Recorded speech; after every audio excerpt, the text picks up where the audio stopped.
আসসালামু আলাইকুম। আজকে আমরা একটি ছোট্ট গল্প পড়ব। গল্পটির নাম হচ্ছে মিমির বাগান।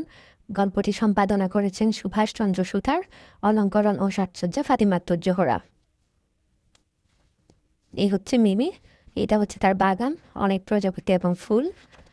গল্পটি উৎসর্গ হয়েছে আম্মু আব্বুকে। আমরা শুরু করি। বাবা মা যান অফিসে, মিমি থাকে দাদির কাছে। মন খারাপ আর কান্নাকাটি, এই নিয়ে তার তিনটি মাটি। মিমির মন করতে ভালো, দাদি শোনান মজার গল্প। কিন্তু মিমি চায় না খেতে, কান্না করে আর জিদ ধরে। রাগের বসে ছিঁড়ছে ফুল, দাদি তখন হন বেকুল। মিমির দাদি মিমিকে বোঝান, গাছেরও যে আছে প্রাণ, ছিঁড়লে পাতা ওরাও কাঁদে, তোমার মতো কষ্ট পায় যে।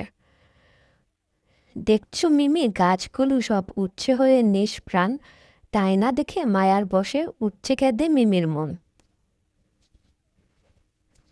বুঝতে পেরে নিজের ভুল, যত্ন করে ফুটাতে ফুল। বাগানটাকে নিজের মতো সাজিয়ে তুলে মিমি, এমনই করে যত্ন করে মিমি প্রতিদিনই।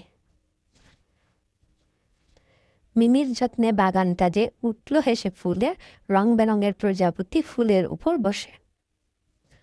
বন্ধুরা সব দেখতে এলো মিমির বাগানটাকে, মিমির বাগান দেখে সবাই খুশিতে উঠে নিচ্ছে।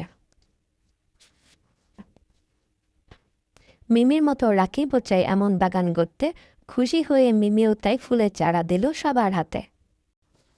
ছুটির দিনে দেখতে বাগান এলেন মিমির মা, মায়ের খুশি দেখে মিমি পায় যে প্রেরণা।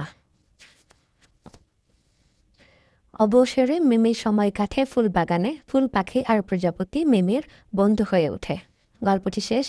এই গল্প থেকে আমরা একটা জিনিস শিখতে পারি, সেটা হচ্ছে আমাদের বাংলাদেশের এখন 90% পরিবারে মা বাবা উভয়ই চাকরি করেন। সেক্ষেত্রে বাচ্চারা একাকী অন্য কোনো আত্মীয় স্বজনের সাথে বড় হয়, কিন্তু আমরা যদি আমাদের বাচ্চাদেরকে একটা খুবই সুন্দর ভালো অভ্যাস করে তুলি, যেমন বই পড়া, বই লেখা, কবিতা লেখা, কবিতা পড়া, আবৃত্তি করা, আঁকাআঁকি করা, কিংবা বাগান করা, ইনডোর হোক আউটডোর হোক, কোনো অ্যাক্টিভিটিস, একটা ভালো অভ্যাস যদি তাদেরকে গড়ে তুলতে পারি, তাহলে তাদেরও ভালো সময় কাটে এবং আপনি মা হিসেবে বা বাবা হিসেবে আপনারও টেনশন থাকে না যে আমার বাচ্চাটা সারাক্ষণ ডিভাইসে অ্যাডিক্টেড হয়ে যাচ্ছে কিনা বা বিপদে যাচ্ছে কিনা।